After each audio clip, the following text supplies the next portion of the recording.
পাটাবলির নামটা হলো, তার কারণ হচ্ছে যে আমাদের দীর্ঘ কয়েক বছর আগে তখন এখানে প্রচুর পাটাবলি হতো।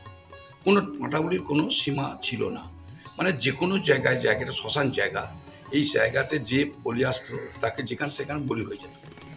এমন অবস্থায় এখানে যা লোকজন বা এখানে যা মায়ের দেখতে আসছেন মায়ের পুজো, তা মানে অসংখ্য লোক আসতেন। তখন মায়ের যখন বলি হচ্ছে তখন মা মুখটা ঘুরিয়ে নিয়েছিলেন। তা তখন ওই দাদু দিগম্বর চক্রবর্তী বুঝতে পেরেছিলেন যে অসন্তুষ্ট হচ্ছে মা। তখন ওই বলি মা নিজে গিয়ে ওইখানে মা বাঁধা দিয়ে দিয়েছেন, বলি আমাদের বাঁধা বলেছিল। তখন দিগম্বর চক্রবর্তী কি হলো, মা আমার কি কোনো অপরাধ করেছি আমি? তখন ওই মা স্বপ্ন আদেশ দিয়েছে, দেখ আমার মুখের ডান দিকে দেখ লাল কাপড়ের চেরি দাগ আছে, আমি নিজে এই বলি দিয়ে বন্ধ করেছি। আর আমাকে বলি করবি না, মাটা বলি করবি না, আমাকে কলা করবি, শশা করবি, আখ করবি, ছাঁচি কুমড়ো করবি। যদি তোরা তিনটে না পাস, ছাঁচি কুমড়ো দিয়ে আমার বলি করবি। এইটি আমি তোকে বলে যাচ্ছি। সেই থেকে আমি দীর্ঘ আজকে 21 বছর হলো আমার বাবা এবং জ্যাঠামশাই মারা গেছেন, লক্ষ্মীকান্ত চক্রবর্তী এবং রাধাকান্ত চক্রবর্তী। আমি বলি করছি, আমি শশা করেছি, আখও করেছি, কলাও করেছি, কিন্তু এখন এই দীর্ঘ 19 বছর আমি ছাঁচি কুমড়ো করছি। যে পুকুরে মা বিসর্জন হয়, লক্ষ্মী পুকুরের নাম, তা মা চান করছেন, ওখানে সাঁকারি যাচ্ছে। তখন ওখানে কেউ বসবাস করতো না, এখন বসবাস করছে। তা তখন সাঁকারি চাই করে যাচ্ছে পাশ দিয়ে, 10 ঘর 15 ঘর থাকতো পাশে।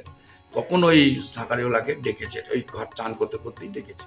তা তখন সাঁকারিওয়ালা কাছে যেতে পারছে না মেয়ে দেখে, তখন বলছে, মা কোথায় তুমি? বলছে, এদিকে আয়, এই ঘাটের কাছে, আমি এখানে আছি। তখন মা দুটো হাত তুলে বলছে, এখানে শাখাটা, আমি তো বুঝতে পারছি না মা। তখন মা ওই দুটো হাত তুলে বলছে, আমার দুটো হাতে শাখা পড়া। তার মায়ের রূপ, কালী রূপ প্রথম মাকে দেখিয়েছিল, 4 হাত, আর এই বলে মায়ের দুটো হাতে শাখা পড়া। তো শাখাটা পরিয়ে দিয়েছে, তা শাখা পরিয়ে টরিয়ে দিয়ে বলছে, পয়সা মা, বলছে আমি তো চান করতে এসছি, এখন আমার দেরি হবে, তা তুই এক কাজ কর, আমার বাবা বাড়িতে আছে, চলে যা, ওই সোজা গিয়ে বলবি যে সববানি বাড়িতে এসছে, সেদিন ইয়েতে আছে আমাদের ওই একটা হাড়ি আছে, তাতে তামার জিনিস আছে, সেই তামার ওখানে পয়সা আছে, তুই দিতে বলবি আমার বাবা। তখন আমার দিগম্বর চক্রবর্তী দাদু বুঝতে পেরেছেন, যিনি সিদ্ধিলাভ করেছিলেন আমাদের পঞ্চমী আসনে বসে, ইনি মাকে দেখেছেন। তখন বলছে, বেটি তুই আমার সঙ্গে খেলা করছিস, তুই আমার সঙ্গে বেটা ইয়ে করছিস, চ দেখাতে পারবি? সাঁকারিওয়ালাকে বলছে, হ্যাঁ বাবা চলুন আমার সঙ্গে।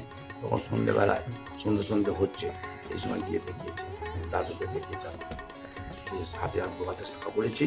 তখন কিন্তু হাসছে তখন দাদু খুব, তখন এসে সাঁকারিওয়ালা বুঝতে পেরে গেছেন দাদু আগেই যে ওটা মায়ের খেল, এসে আবার পয়সা দাদু।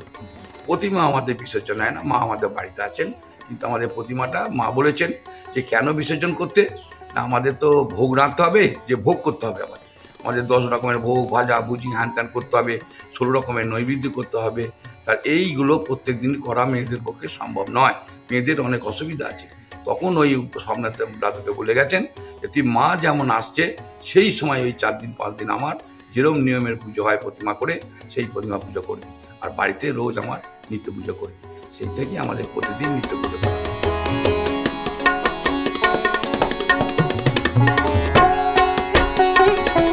পূর্বপুরুষের কাছ থেকে আমাদের শোনা যে বর্ধমান রাজা সভা পণ্ডিতকে তর্কে হারিয়ে সার্বভৌম উপাধি পান আমাদের বাড়ির পণ্ডিত মশাই। তারপর থেকেই এই আমাদের বংশের পুজোর সূচনা বলে আমাদের ধারণা, এমনকি লেখা আমাদের কোথাও নেই। বাংলা সাহিত্যের ইতিহাস যদি আপনারা আলোচনা করেন তাহলে দেখতে পারবেন যে 3 পুতুলের ঠাকুরের বৈশিষ্ট্য হচ্ছে, মানে চৈতন্য পূর্বযুগের ঠাকুরগুলো 3 পুতুলের। সেই থেকে আমরা অনুমান করি যে আমাদের ঠাকুর 3 পুতুলের। আর আমাদের যখন পুরনো মণ্ডপটি ভাঙা হয়, দুর্গা মণ্ডপটি, তখন যে ইটগুলো পাওয়া গিয়েছিল সেগুলো মুড়ি ইট বা জগন্নাথ মন্দিরের সমসাময়িক সেই ইটগুলো, কিছু ইট আমাদের কাছে রাখা আছে। মা আমাদের বাড়িতে 3 মূর্তিতেই পূজিত হন। লক্ষ্মী, গণেশ, কার্তিক, সরস্বতীর পুজো নেই। আমাদের পুঁথিটি নিজের হাতে আমাদের পণ্ডিত মশাই যিনি ছিলেন তিনি তৈরি করেছিলেন। নিত্যকর্ম পদ্ধতি বা দুর্গাপুজোর, শারদীয়া দুর্গাপুজোর পদ্ধতি না, আমাদের পুঁথিতে আমাদের ঠাকুরের পুজো হয়। সন্ধি পুজোতে একটা বলি হয়, আর নবমীতে 2টো বলি হয়, আর মোট 9টা বলি হয় আমাদের, কিন্তু ছাদ বলি 3টে হয়। আমি যতদূর জানি যে সর্বাণী মা বা আমাদের সর্বম মায়ের সঙ্গে একটা আত্মীয়তার সম্পর্ক আছে। পাশাপাশি একটা গ্রামে থাকি আমরা, একই পাড়ার মধ্যে। আমাদের পুজো হয়ে যাবার পর, সন্ধি পুজো হয়ে যাবার পর আমরা মাকে গিয়ে অঞ্জলি দিয়ে আসি। আমরা মনে করি দু বোন পাশাপাশি একসঙ্গে থাকি, পাশাপাশি মা দু মায়ও, তাদের বাড়ির সঙ্গেও আমাদের আত্মীয়তা। এইভাবে দীর্ঘদিন ধরে, যুগ যুগ ধরে একটা নিয়ম চলে আসছে, বলা হয় সর্বাণী মা আর সার্বভৌম মা দু বোন।